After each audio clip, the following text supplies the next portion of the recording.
sur la question du vote électronique, du vote par Internet, attention, hein, les choses ne sont pas actées en termes constitutionnels pour l'instant. Donc je le précise pour M. Cadix, il ne faut pas prendre les choses comme ça, comme définitivement actées pour le vote des Français à l'étranger.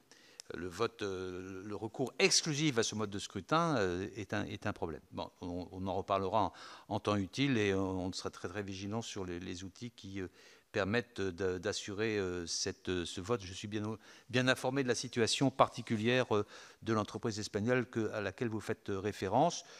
Sur l'AEFE,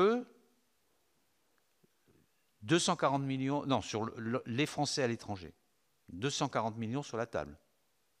Chacun, je crois, a pu apprécier l'effort, dans lesquels il y a 100 millions d'avances remboursables pour l'instant à l'égard des établissements scolaires.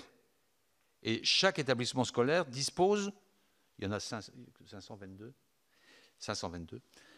dispose de plusieurs manières d'agir, soit en exonérant telle ou telle participation trimestrielle, soit en étalant les paiements des frais d'écolage. Bref, il y a une palette de possibilités qui doivent être mises en œuvre.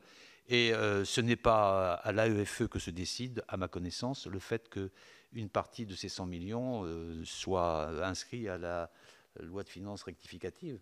C'est plutôt ici, non, il me semble, à l'Assemblée nationale et au Parlement et au gouvernement. Donc ce n'est pas à l'AEFE de le faire.